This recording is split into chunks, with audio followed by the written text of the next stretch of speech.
สบายดีทุกคนวันนี้อยู่ที่งานตลาดนัดมือหนึ่งมือสองและเทศกาลอาหารอยู่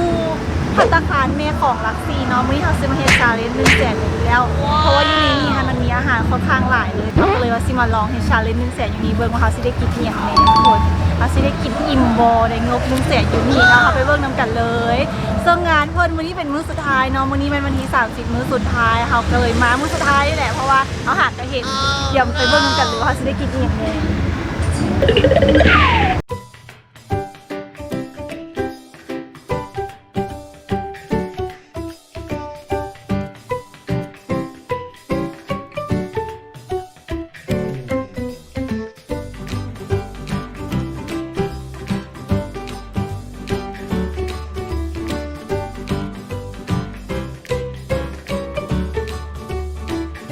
วันนี้เขามาซื้อน้ำเนาะเขาเห็นจอกเพิ่นสะดุดตาแหงจอกเพิ่นเป็นจอกไม้ไผ่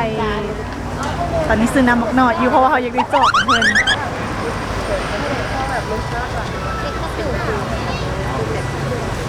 จอก 15,000 แต่ว่าเขารีฟิลในราคา 5,000 กีบรีฟิวในเมนกินเบิร์ดล้ำอันมารีฟิล 5,000 กีบอันนี้เดี๋ยวเอาอย่างเฮ้ยเอาอย่างน้ำมักตู่ใช่ได้ว่ามีน้ำใบบัวบกเดี๋ยวน้ำท่วม ป้าเคยกินเด้อเขาได้มาคนละจอกแล้วก็คือจอกกระบอกไม้ไผ่ตัวนี้แม่15,000 กีบแต่ว่าเขาสามารถรีวิวได้ 5,000 กีบแบบเขากินเบิร์ดแล้วเขาก็มาตึง 5,000 กีบไม่ถึงจอกละ5,000 กีบรุ่น5,000 กีบเดี๋ยวกูตามให้ยังก่อนลงเดี๋ยวเป็นเรื่องของกินต่อดิเมื่อกี้กันแนมด่ากันแล้วเดี๋ยวนะมันอยู่ความจริงเลยวันนี้เขาชิไปซ้อของกินต่อค่ะได้ซูชิแล้วยังเงินก็จะต้อง63,000ข้ามทีมงานดิจากกินไรสดๆอันนี้เขามาซื้อปิ้งเซิงเขามีคนเป่าโต๊ะให้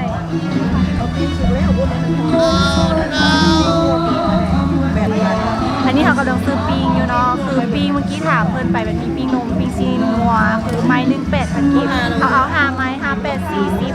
63ลบ40เหลืออยู่23,000เขาซื้อต่ำทุกคนได้มาแล้วเข้า10,000มี40เป็น50เหลือเงินอยู่เหลือเงิน13,000สิได้ต่ำหรอตามอย่างต่ำเอาเขามีใบแบบเขามีใบแบบแจ้งใหญ่แต่มีใบของก็มีอะไรเนาะรสชาติจะพอเผ็ดส้มหวานเหรอส้มหวานตัวแม่ส้มหวานเนาะกินที่นี่มันบอกเมนตัวนี้ทุกคนเงินเขายัง13,000แต่เมื่อกี้เขาจะกินต่ำเนาะอาหารเอามันหน่อยอยู่ต่ำ6 1 25,000เกิดหมดไปอีกแล้วเดี๋ยวจะไปนั่งทานอยู่โต๊ะ25ลบ13เกินอยู่12,000 กีบโอ้ยวันนี้เกินแหงวันนี้เขามีตากล้องมือใหม่นะเพื่อนกำลังซ้อมจับกล้องปกติเพื่อนถ่ายแต่โฮมวันนี้ถ่ายวิดีโอไปพากินโอ้สูเดี๋ยวเอาจะว่าไปค่อยจะเป็นแบบเล่นอะไรของมึงหวาคือตอนนี้เขากำลังท่าต่ำมีใบอยู่ยิงกล้องอยู่ดิกูละปวดหัวกับมึงจริงๆในคณะที่ท่าต่ำมีใบเขามีเครื่องซีอวดก็คือพวกเราไปซื้อจอกน้ำที่เป็นไม้ไผ่มาพออยากอวดแหงมันน่ารักมันดึงดูดแหงที่จริงเขาก็ไม่ได้อยากกินน้ำดอกแต่ว่าเขาอยากได้จอกก่อนที่จะลุกขออวดอีกหน่อยนึงจานทานต่ำมันเป็นไบโออีกแล้วมันสามารถย่อยสลายได้ทุกคนแต่เป็นตั้งขี้อวดเขาก็สรุปเนาะ100,000นี้ก็คือเขาย่างเลาะลงแล้วภายในงานมีหลายอันแหงแต่แบบเขามีงบ100,000ชาเลนจ์ของเขานี้ขนาดเขาก็เลยว่าสิเอามาให้เบิ่งก่อนว่า100,000เขาได้เอียงแน่หลังจากนั้นเขาค่อยมาว่ากันอีกก็คือเขาได้มามันมีปิ้งทุกคนปิ้ง1,800 กีบปิ้งซีมัวแล้วก็นม8540โอเค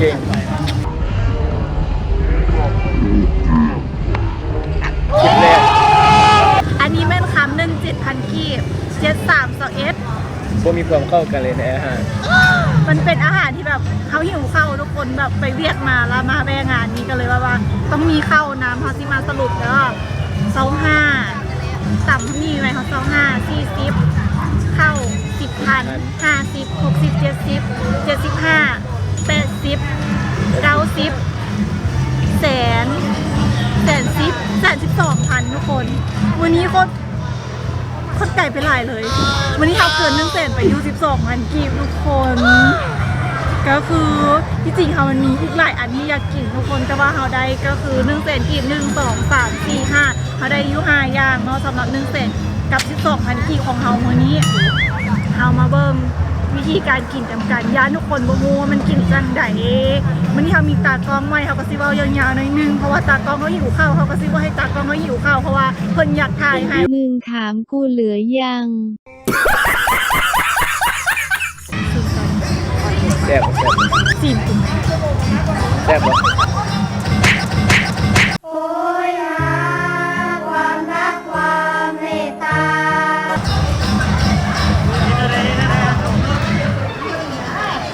ได้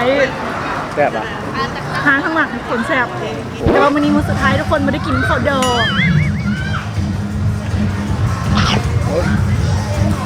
เห็นแล้วก็หิวนะ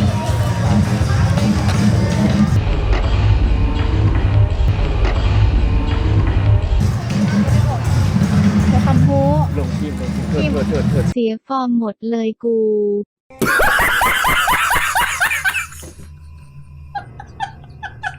มาตำซูชิเอามันคือบ่มีวาซาบิ นี่ เนี่ย บ่ค่อยบ่ใส่กันได้เด้อ นี่อย่างหน่อยเดียวนั้น เป็นเด็กน้อยเอาบ่ใส่วาซาบิเฮ้ยมึงตำกันไหม เดี๋ยวประมาณนี้ตกวะไม่ได้กิน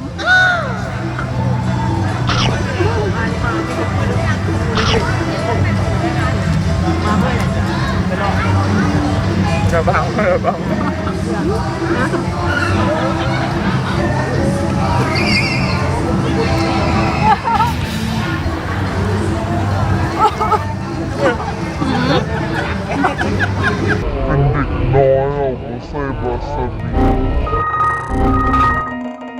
อกี้เอาวาซาบิใส่ปากแล้วพอดีแบบ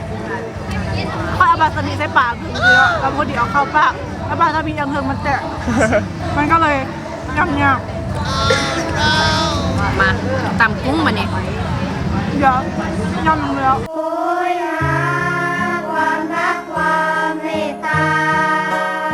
เข้าเครื่องโลบนไฟสิใหม่เขา เฮ้ยอีกี้ส่งจัดเข้า อีกกี้แต่ ตาม กิน เจ้าวันนี้ตามเจ้าวันนี้ตามเจ้า อีกกี้กินข้าวคือแมวดมนี่แหละ ทุกคนคอ ตาม เอา ไปกินนิดดิ ฮะ ตามไปกินว่าเอาไหม เอา ต้องกินนะมัน เอามาแถวนี้พี่นะเอาไหมเด้อ กูละปวดหัวกับมึงจริงๆ 100,000วันนี้รู้สึกว่าบ่ค่อยคุ้มปานใด ได้น้อยแหงเนาะ แม่นมาจุใจไปทุกคนยังมีหลายอันที่จะกินอยู่ เดี๋ยวว่าอันเขา แต่ว่า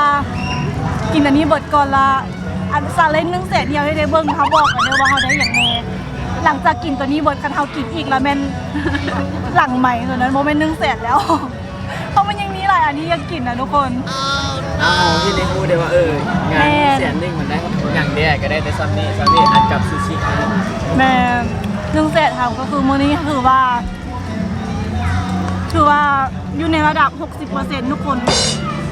ยังบ่ค่อยฟูยังบ่ค่อยเต็มเดี๋ยวเขาจะกินตัวนี้ก่อนทุกคนแล้วเขาจึงสิไปกินอันอื่นที่โมเมนต์อยู่ในงบ1 แสนแล้ว เขาอยากกินเงี้ย ตาบะแตกแล้ว โมเมนต์ตะบะแตกทุกคนเขาให้ทุกคนเห็นว่า1 แสนเขาได้เอียงแน่ซึ่งมันบ่พอสำหรับเขาในงานมื้อนี้ก็คือ โอ้สำหรับสร้างคน อืม คนนึงนี้อาจจะอิ่มอยู่ กินได้ คน2 คนเนาะ2 คนอาจจะอิ่มอยู่แล้ว โมมันรู้ได้ว่าเรื่องกินทุกคน แล้วมันว่าเรื่องแบบว่า มันบ่หลากหลาย อาหารโบราณหลายเพราะว่าแต่ละอย่างก็แบบค่อนข้างอีกอะ แต่อาหารแซ่บแบบแซ่บทุกอันเลย อันนี้เขาก็หมักแซ่บรู้หนาว ลมพัด ลมพัดตึงต้องดิเหมือนทุกคนเคยอยากบอกว่าเพลงที่เขาเจ้าเปิดอยู่ตอนนี้ค่ะนะนักร้องเขาเจ้าต้องไม่เสียงมวนเสียงดีคือค่อยฮ้องเลยถูกใจ เอาที่เธอสบายใจ กูยังมีอันคลิปเสียงตัวอันที่เป็นห้องสมัยอันอยุมัธยม บ่ม่วนสมอง ได้ดูฟินในไอ้เด็กก็เอาคือ บ่บ่ อยู่ บ่ กันอย่างนี้ แม่เอาแม่เพลงนี้ว่ะ ฉันไม่รู้ว่าจากนี้เราเห็นหรอ ก็ยากแล้วแม่ห้องบ่ม่วนก็อยากหอม ลองเมื่อลอง บ่ ว่ามันพัฒนา ทุก พัฒ คน นาละ มึงไม่ถึกบูลลี่ ไม่ได้บูลลี่อ่ะมันกระม่วนนี่ก็พวกมันก็นี้ แม่ทุกคน ห้องเพลงกระมวลของไผ่ของมันเขากระมวลอยู่ในห้องน้ำคนเดียว ห้องอยู่ในห้องน้ำ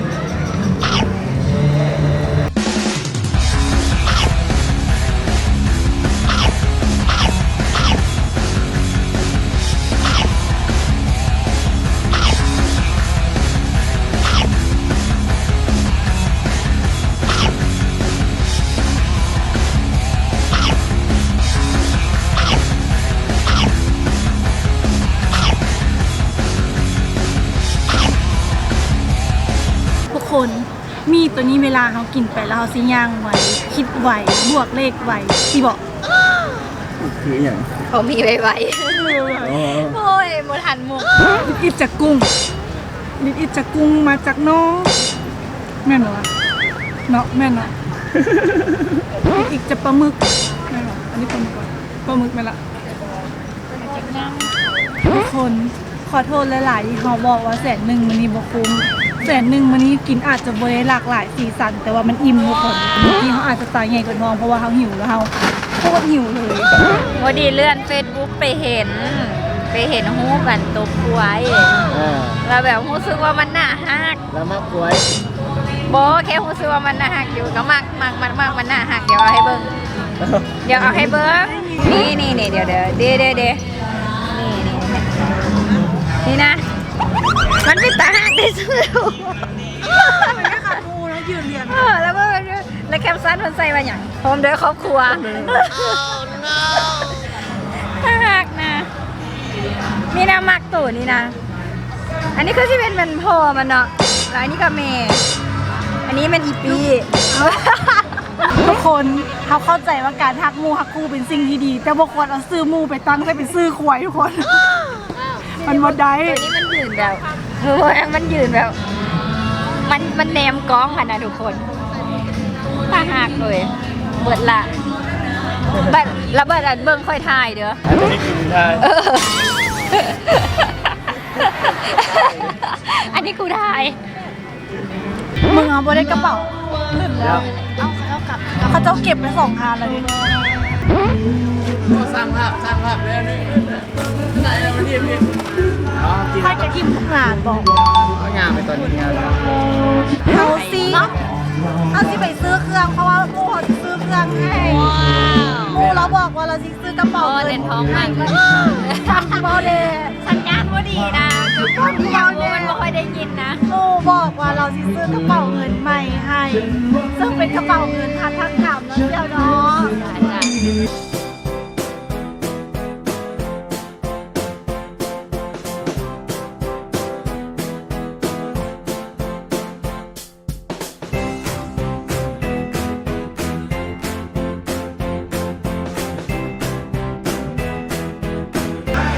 วันนี้เอากำลังสิกลับแล้วทุกคนก็คือเอาเบิร์ดวันนี้เป็น112,000ที่3 คนก็ถือว่าโอเคกินแต่ตอนทำกินเขาอาจจะแบบหิวเกินไปเขาก็เลยมีรีแอคชั่นแบบว่าอาหารซิโมโฮกิน แต่สุดท้ายเขาก็กินเกือบโบเบิร์ด วันนี้ก็คือเปิดไป112,000กีบไก่ไปอยู่12,000กีบแล้วทุกคนเนาะมันก็ซิบลดเดินกันหลายแต่จังไหนก็อย่าลืมฝากกดไลค์กดแชร์กด subscribe ให้เด้อแต่ว่าคนอื่นหมดยังบ่เบิดหมู่เขาได้หยัง หลังจากกินดีนะครับไปรอ เขาได้ที่กลับคนละอาดแล้วได้พาตัวก่อน ผัดตุ้มเอาผัดตุ้ม เอาไปให้อย่างพาตูม เอาไปตุ้มก้อนค่ะ ไม่อย่างคือตูม มันหนาว ไม่อย่างคือหนาว โซ่ ย้อนว่ามันมันอากาศหนาว โซ่เบื่อน้องดี เอาก็ถามก็ย้อนว่าโซ่แล้วมีแฟนแล้วก็ด่า บอกเดียวเด้อคนมีแฟนเขาก็หนาวกัน คือหมู่เขาได้พาตูมไปเนาะที่สิงคันมาวันนี้ทันมีจุดประสงค์คืออยากได้กระเป๋าเห ห็นมันมีกระเป๋าเงินน้อยๆตัวหนึงค่ะนะเห็นเพิ่นเอาอัพลงว่าสิมาซองแต่ว่าเมื่อกี้ย่างอ้อม2 หอบแล้วสงสัยไม่ทานเพิ่นกลับก่อนเพราะว่าวันนี้เอามาเป็นมื้อสุดท้ายมื้อวันนี้30แล้วตอนนี้ก็ค่อนข้างค่ำแล้วเห็นมีบางอันก็ปิดไปสงสัยไม่ทานที่ปิดไปแหละที่ขายกระเป๋าตัวนั้นเพราะว่ามาเพื่อกระเป๋าตัวนั้นแต่ว่าย่างรอแล้วกัน บ่แต่ว่าตอนเข้างานนะส่วนอะไรเขาเข้าไปในก่อนโบหิว ตอนนี้หิวค่ะก็เลย เป็นใหญ่ ก็เลยกินข้าวก่อนแล้วค่ะก็ไม่ได้กระเป๋านะสงสัยเพิ่นบ่อยากให้เขาเสียเงินแต่ยังไงก็อย่าลืมกดไลค์กดแชร์กด Subscribe ให้เด้อวันนี้100,000ถือว่าอิ่มเนาะบ๊ายบาย อิ่มคือเก่า เขาอยากกลับนะเขาอยากกลับนะ อ๋อโจ เอากลับใช่ป่ะ ต้องกลับแพ้10,000กีบไว้นี่ เอาเมื่อกินน้ำเก๊กฮวยอยู่เฮือน มื้อหน้ามีงานแล้วค่ะก็จะเอาจองเพิ่นไปนำเพื่อเพิ่นไปเปิดบูธแล้วเขาก็จะไปรีวิว5,000กีบทุกคนแฮ่ ใช่ น้ำก้อนอย่างแซ่บว่าอย่างจอก